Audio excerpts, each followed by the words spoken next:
What's good? Your audience nickname? Buckle up because today's going to be wild. Let's get right into it. Day 2 of training camp is in the books, and today we have some takeaways that we've gathered across the internet. People have dropped their observations from the media today from training camp, and we're going to dive into it. We're going to go through these takeaways, go through these notes. I'm going to give my own opinion on just what we're reading here because, of course, I'm not there at practice. So it's just kind of my interpretation of what we're reading, maybe some thoughts or where this could be trending. Yesterday we did this as a live stream. Today's going to be the first time we do a video for training camp. So I'm very excited to get this thing rolling. Let's get right into it. Let's waste no time. We got to start off with some of these injury updates because I was greeted with a very concerning injury immediately on X. So shout out to Phantom for sending that. Actually, not shout out to Phantom. I kind of wish you wouldn't have sent me that. That immediately took my mood from, I don't even know what I was doing at the time, but I immediately just got sad. Okay? And that was Sione Vaki, who apparently is dealing with some sort of leg injury, was doing it running routes because he's working with the receivers, just like Jahmyr Gibbs as well. Trainers checked him out, and ultimately shut him down for the day. So that's the only update we have as of now for Vaki. Hopefully it's nothing serious there. You guys know I'm a big Sione Vaki guy. And every time I hear that he and Jahmyr Gibbs are working with the receivers, I get very excited. I remember last year, I think it was the first time we heard this, maybe it was 2 years ago, that Gibbs was working with the receivers, and I was very excited because I thought he was going to be such a threat in the pass game coming out of Alabama, and I just didn't think it connected immediately. But then last year it started to take off, and I think it was last year that we started to see those guys mix into those groups. And it wasn't just the receptions. I mean, he had the same receptions over the past 2 years, but it was the yards, over 500 yards receiving, and it's the routes. It's the ability to line him out wide, put him in a slot, short motions.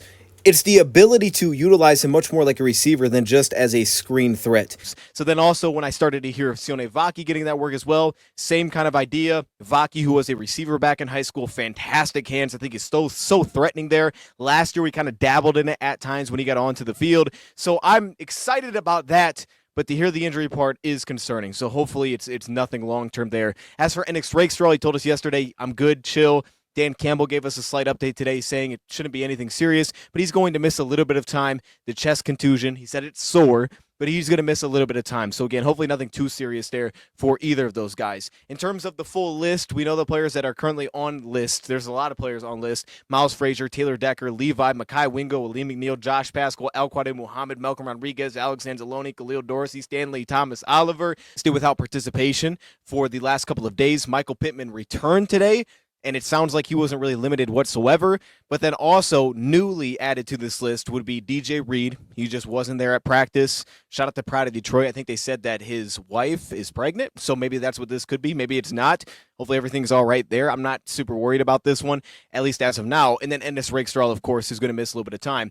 But Pride of Detroit did give us some fantastic updates in terms of guys working with trainers and who was working with trainers. And this is a lot of positive energy that I grabbed from this. Khalil Dorsey, Mekhi Wingo, and Malcolm Rodriguez all working with trainers off to the side for a majority of practice, it sounds like. And all three of those guys had very significant injuries, mostly towards the end of this past season. I mean, these are long-term injuries for Rodriguez with the torn ACL, for Mekhi Wingo with the torn meniscus, and Khalil Dorsey, who had the very severe injury when he ran to his teammate Zeke Turner this past year. So these guys, very significant injuries. We expected them to miss some time. They were all placed on a list, but as of now, they're participating with trainers off to the side. Now, Rodriguez, Dan Campbell told us, was aiming for somewhere in November, so he was very cautionary potentially, or maybe he's just realistic with what it's going to look like, but ultimately it is a positive that these guys are getting work in. I won't overreact to this, but it's definitely a positive. It's better than not hearing them do anything.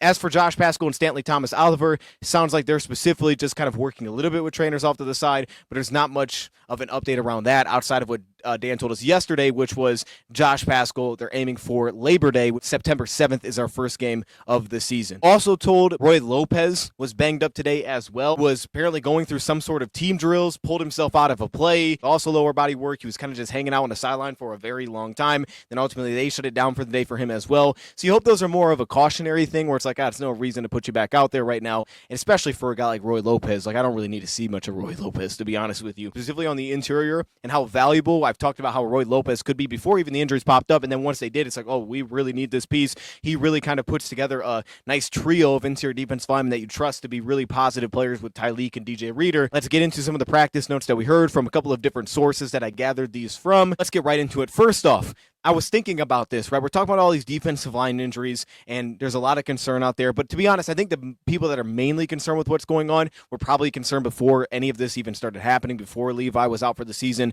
They just weren't super confident with how the defensive line was put together up to that point. So for me, I think I just come from a different perspective. I liked where our defensive line was at. I don't love the Levi injury. That's significant. But I liked where our defensive line is at. I'm pretty confident where it's at. And I just think that I like some of these depth pieces. Like, I really do believe Muhammad could be very valuable this season. We're not seeing in practice right now, but I believe he could be. Pascal going into year 4. I love the idea of him getting some interior work, so I like that as well. Ahmed, I was pretty high on him going into the draft, so I'm pretty positive on him as well. So I'm pretty positive on the defensive line as a whole. Obviously, Davenport's all about health, but when Davenport's out there, he's great, and it sounds like today he was a monster. But I thought about this. When you look at the top defenses in football, obviously there's really no teams that are perfect everywhere across the board, especially when the season starts, because people get injured and you just lose guys. But when you look at the top defenses across the board, NFL put out a ranking for their top 10 projected defenses this upcoming season. They had the Lions at 8 this year, which, hey, I'll take that. 8's pretty darn good. They had us at 8, and this doesn't really mean anything. But if you go through the top 5 teams that they listed, if you just go down the list,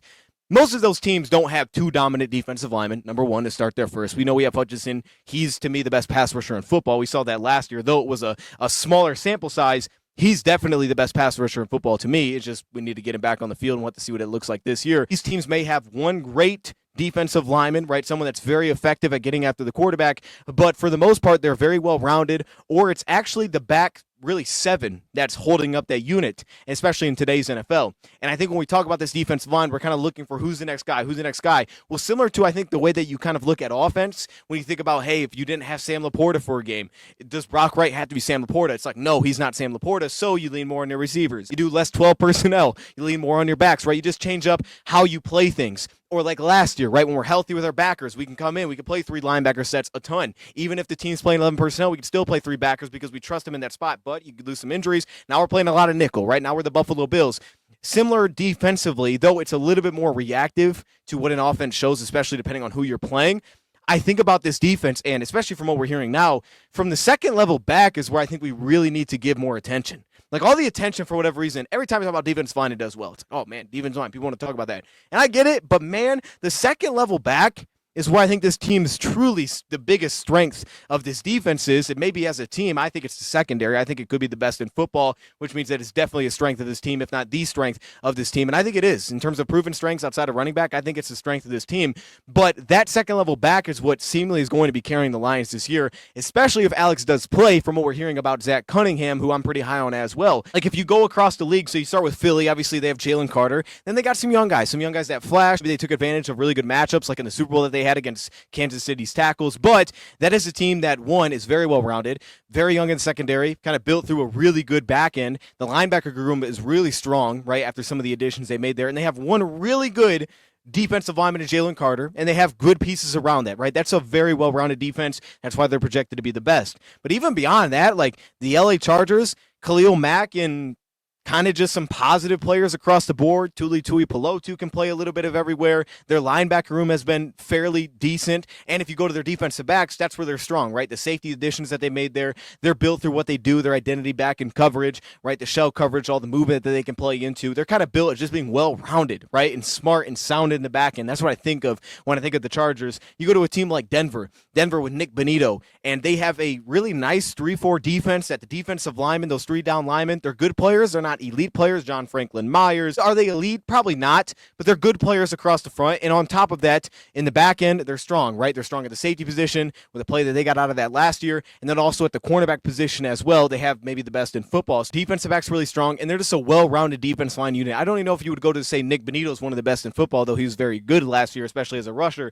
Green Bay is projected to be the 4th by NFL. Whether you agree with that or not, right? It's Rashawn Gary, and then it's some plus players across the board somewhat, right? Like it's Kenny Clark is a good player. It's, kind of just a mix match of like, okay, we'll see what we get here out of the first-round pick, Van Ness. That's kind of what it is, right? And then in the back end, they don't really have any big names, but they're a very well-rounded unit where when their safeties are healthy, they have one of the best safety groups in football, right? Between nickel and safety, you put Bullard in the nickel. That's a really good trio. That's a really strong trio. It's a lot to deal with. And then when you take one of those guys out, they look a lot different. But when they're together, when they're whole, that is a really strong unit. Nixon is very, very respectable on the outside. Now you had Nate Hobbs. Maybe not an elite player outside of have Xavier McKinney. That's a really strong unit put together, and then Cooper kind of holds him down at backer for them.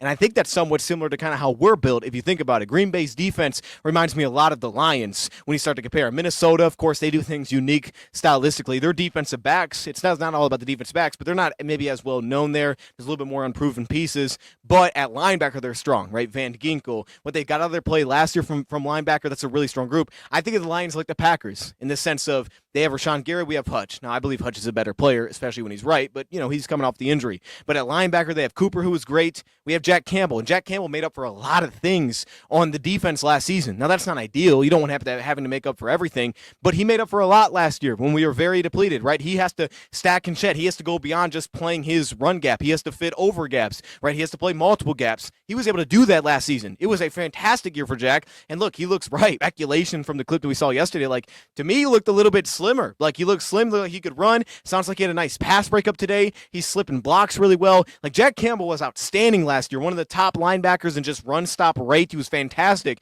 You don't want to put that much stress on him. I don't think we'll have to this year, hopefully, but you have that piece, that key cog, and then the secondary, right? Like the Packers, very good. I would say a better safety room combined. And then again, at defensive back, we did the secondary video. Definitely go check that out. But between DJ Reed, between Terrion Arnold, Amik Robertson, the flexibility you have back there, you definitely, to me, have good players at all levels, which is why I believe this can be a good defense. But I think when we think about the defense line, we talk about all these injuries, you don't have, a lot of times it was talked about, instead of maybe if we just looked at it if you look at it from the mindset of what do you actually have, don't look at it from what we don't have, what do we have, what can we lean on? Last year, I think they were number 5. We're number 5 in terms of pressure rates when not blitzing.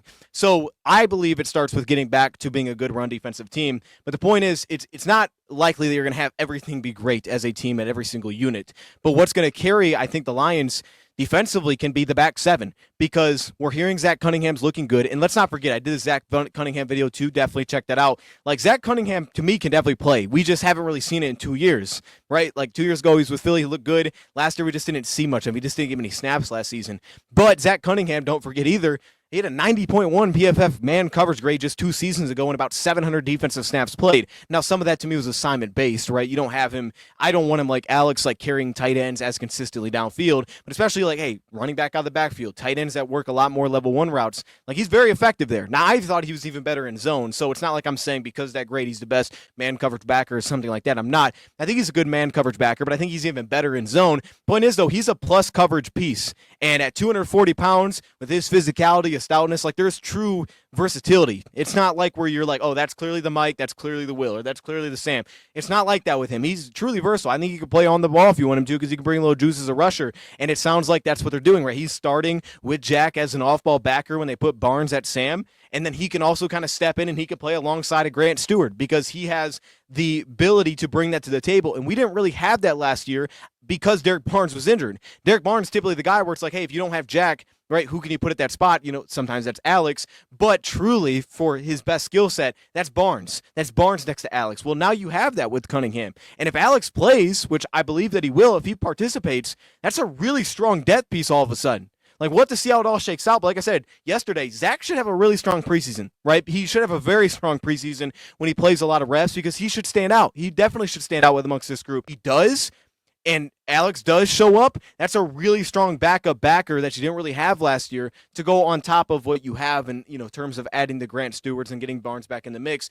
To me, that's what should get a lot of the attention here, is that second level back. And I just wanted to bring some attention to that. And I think you should go check out those videos if you haven't. Sounds like Hendon Hooker also is taking big strides this year, which I think of when I hear this from Dan Campbell and he's talking about specifically more urgency, the footwork, how he's spitting out plays better.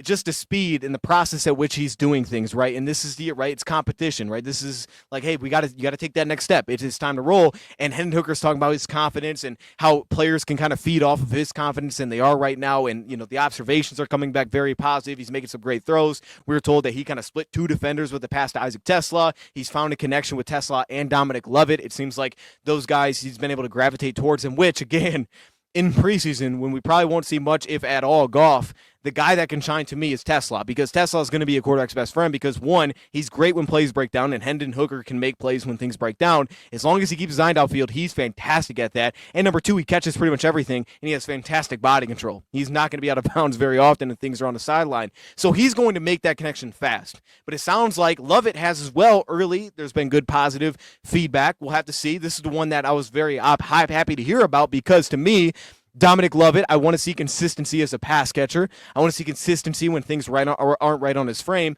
But early on, it sounds like underneath. Curls, we heard crossers. I think they'll still snag routes, little 5-yard over ball, just something underneath screens, of course, like he did at Georgia, where you get the ball in his hands, you let him go. I thought that Lovett may have some upside as a punt returner, right? As a guy that, or maybe even a kick returner, that you just get him downhill. It's not as much about being super creative for Lovett. It's about the transition speed is incredible. You get the ball in his hands, he gets upfield, right? He's just going to get the yards at that area and he's going to roll. It doesn't have to be overly creative, but he's going to get it and he's going to go. And that's what it sounds like early, is that's where he's making a lot of his money. But remember, for Hendon Hooker, the guy that he leaned on last year when he was in the regular season was Khalif, because Khalif would get open, just like Lovett can do. Clearly, he can separate. He can get open, and he's reliable with his hands, just like Isaac Tesla is. So I just love hearing this because it to me emphasizes, unless you're taking the guy at the top of the draft, be patient with your quarterbacks. Last year in the preseason, as many awesome plays as Hooker made, and yeah, he may have grown a lot faster by just being on the field. If you had to be on the field, I'm sure that he would have. But, like, it's not a problem to be patient. I don't treat quarterback like the other spots. I'm cool with being patient. Let him learn. Let him take his time. Let him get comfy, right? Because when we call upon him, we want him to be comfy. Now, let him take time. You don't need to force that guy into the action just because you drafted him, just because you really liked him out of the draft. Like, that transition is going to be a lot in the NFL, and it sounds like he's taking that step, which is a big positive. Sounds like we're also getting a lot of shot plays. J-Mo hit a big shot play today, 7-on-7 drills, kind of got by the safety. Goff ended up connecting with him, so a lot of positives there on some of the vertical shots. I expect a lot of those this season. It's more about how they deploy those than truly the amount of deep shots that will be had, because I assume there's going to be a lot of them. Davenport was great. It sounds like Davenport had a sack today. He had a tackle for loss. He had another play that could have been a sack where he's forcing Goff out of the pocket, and the interesting aspect to me is not really the surprise that Davenport participates well and he plays well, because Davenport is a very good player, but it's like, who's backing these guys up? They said Nate Lynn had a sack, who's been a backup to Marcus Davenport. Marcus Davenport typically is going to work as a right end against a left tackle specifically, so big positive. Nate Lynn got a sack. Remember, his first preseason game was outstanding until he got injured. He was great against the Giants, and then he got injured. The big question for him is, can he play the run? Does he have the body type to do it? Can he settle in? Can he set an edge together what he did in that first preseason game consistently? Because he was outstanding in that first preseason game. He was maybe the best disruptor on the field that we had. It just so happened that we got it so cut short. So it's great to hear positives early from Nate Lynn, that it is translating again this year, because he showed a bag last season as a pass rusher. We just need to see the full package there. And then, of course, we got to see him string those games together, because truly he could have been a threat last season to the Matthew Betts and the James Houstons if he could have consistently been available. Keith Cooper also sounds like he's getting some work between the tackles, which I think is a positive spot for him, just like Pat O'Connor was. They're saying the 4-eye inside shade of a tackle. But the Lions do use that kind of their big DN spot there, and it is optimistic to think that they might be finding a home for Pat O'Connor. I think he needs to find that. But for Keith Cooper, I love that. I think that's a great fit for Keith, because one, I do like his movement in space, but I want him to be a penetrator. I think he's built to be a penetrator, get upfield. He's built to slash gaps, and I think that's what he can be, sitting right inside of an offensive tackle, where there's flexibility, where, hey, you can work back outside of the tackle, you can settle into that C gap and work one-on-one, set an edge for us, but you can specifically be a penetrator, someone that just becomes a disruptor, someone that gets upfield, that clears kind of the way for a Derek Barnes who's standing on the ball. You can clear the road for a guy like that, and I think that is truly the fit for him. Cut off some of the backside, reach attempts. Like, you can do all of those things from that role. So Michael Pittman's kind of playing everywhere within that second level for us, every linebacker spot. I think that's going to be sort of a must here, right? When we brought him in last year, it was like, what is he going to do for us? I thought that he'd be a good sandbacker. Didn't really translate, but we just didn't really see a lot of it. And it wasn't that it was horrible. I think he has the body type for that, depending on what he looks like this year. But it's just that he had like a breakdown. We gave like a big play on a bootleg. We'll just have to see what that actually looks like for him. And then speaking of that, Deron Gilbert getting some reps as an off-ball backer again this year. We saw that last year in the preseason. It was clear like that was an issue. Like, guys could connect him at the second level, and he was going to be taken for a ride if they did. So just playing faster, he's going to have to be an aggressor. He's going to have to step down quickly, get to where he's supposed to be, and just do his work early, basically, right? He's going to have to be slippery. He's going to have to fill into that role that we had last year with some of our more undersized backers, because I want to see what his body type is. I was intrigued to see if that he would put on more weight. I haven't really heard anything about that. So if he's similar to what he looked like last year, he's just going to have to be an attacking, aggressive, stepping down type of backer, and he's doing some mic reps. Like, that's super interesting. He's just going to have to be an aggressive styled linebacker, because he showed us in coverage there's a lot of upside, right? Man coverage, there's some upside. There's just talent there to run and match with guys, but then also in zone, his ability to bounce around. I think that he could be a very effective zone backer. His short area quickness, really kind of clog up the middle,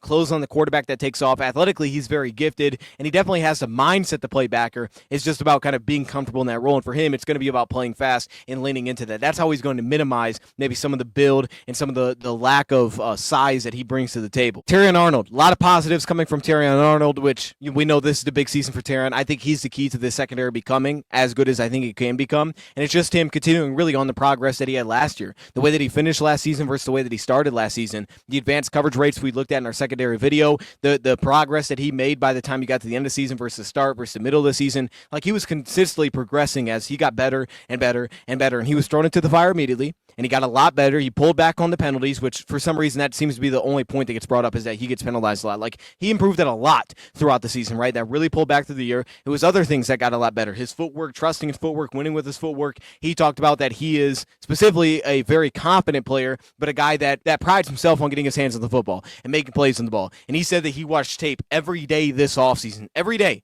and seeing those opportunities that he could have taken the ball away. If that is true, that's outstanding for Terrion Arnold, that he has that kind of mindset to be that consistent this entire offseason. But again, that's going to translate. It's going to come because that's what he was at Bama. It was more so surprising than not that he didn't. That's not something that I'm really concerned about, is him being able to take the football away. I believe that he's going to take the football away. It's going to come to him. Let's just not force the issue maybe as much. I just don't want to see him force the issue where he's taking and losing discipline and he's doing those kind of things. I felt that he was getting strongly disciplined, though, towards the end of the season, right? This was a guy that could recover, could get back into plays. He just missed opportunities that were in his hands specifically, like, he just left those on the field. But he's so electric at the catch point. You guys know I'm a big believer in Terrion Arnold. He's going to come around. I think he's going to have a really strong season, though, this year, because we saw that growth through last year. It's not pure speculation. It's not a guess that, well, he's just taking a step because it is year two. No, it's because he grew last year. He got better. He improved on things. There was ups and downs. It was a true rookie season. And I think because of that alone, I can bet that he's going to be better this season. That said, though, hearing that kind of talk from Terrion, hearing him be loud and confident and comfortable with himself, that's being comfortable on the field, that's being confident as a player, and having a guy like DJ Reed across from you, that should only help. I mean, if we're being honest, is there really a better room that you could be a part of in terms of bringing that dog out within a player? I mean, you're with Brian Branch, Kirby Joseph, DJ Reed, and Amik Robertson, who could be next to you in the slot. That's going to bring the dog out of you. If you want to have a group of guys that will fire you up, that is literally the best room I think you could draw up. It's incredible. Like, he had some great 7-on-7 plays. He ended up breaking up a pass to Brock Wright. The fact that there were so many positives coming out of the 7-on-7 drills, I mean, Detroit Lions wrote that they won the 7-on-7 drills, which is crazy because there's no pass rush. I mean, winning a 7-on-7 is crazy. It's not that you're limited in what you can do. I mean, you could play man, you could play zone. They say Jack Campbell forced an incompletion, that Terrion Arnold was very impactful in that drill. Robertson shut down an out route, jumped the route underneath, which is fantastic because he's going to have to react very fast in that slot role. So for him to be very comfortable in that spot is going to be very twitchy. He's going to have to be short area quick. He's going to have to trust what he sees. He's going to have to roll, and he's just going to have to be comfortable playing in a role that he really didn't do much. Wasn't where he was as comfortable with the Lions this past season, but kind of filling into that this year and just getting comfortable in that role. 4 cornerbacks essentially playing. You have the 2 UDFAs that you ended up signing, Boodle and Russell, an undrafted free agent this season, and then of course you have Amik Robertson and Terrion Arnold. Everybody else is missing because of injuries or like DJ Reed because he's absent. You were limited at corner. So they're saying Eric Hallett got some cornerback reps. I truly believe that's a massive positive for him. Him being able to look comfortable at corner would be huge because then he could showcase potentially slot versatility. Lions love their versatility. But even more so than that, just showing the ability to be comfy in man coverage means that as a safety, we can do that. We can pick you up on tight ends. We can pick you up on backs. We can pick you up on receivers. We can blitz out of it. Him being able to show that flexibility could be massive. And the fact that the Lions have trusted him early to do that and given him the first shake because Eric Hallett is a very good coverage piece. You guys know one of my bold predictions early on is, one, I thought that Deron Gilbert would have a very strong training camp again, but specifically Eric Hallett making the team. Now, we'll see how that shakes out. I have seen nothing of Eric Hallett really as a Lion, but I was like, hey, I think this guy is going to be the guy that shocks the world and makes team as safety. He's clearly got a long way to go, and Strickland and Mo Norris are clearly ahead of him right now. It's Mo Norris getting a sack today, Dan Jackson getting a sack today, and Branch getting a sack today. Guys that are very comfortable near the line of scrimmage doesn't really surprise me, but this is the area I expect him to excel. I expect him to excel in the coverage area. So the fact that he's getting reps at corner, I think, is only a positive, especially if it just looks adequate. If it doesn't have to look elite, just look adequate. And I think that he is potentially on a path to shocking a lot of people. That is the guy that people, I think, should keep their eyes on this year. It's not Dan Jackson. He's going to make the team to me, but it's him. It's Eric Hallett being able to shock some people in terms of the coverage upshot and show off that flexibility that he's shown off in the preseason before when we've last seen him on the field, and really going back to college, that coverage upside and the skill set that he has there. With that being said, I'm going to leave it there. Let me know your thoughts in the comments below. We'll continue to update what we get from these takeaways, but again, we're just kind of regurgitating what we hear. So shout out to everybody that has media access that can give us these observations, because we all see the same thing. But for me, I'm going to try to put a twist on it. I'm going to try to make some, educated guesses and really just take what we hear and build on it. With that being said, let me know your thoughts in the comments below. Thank you for watching, and I'm out.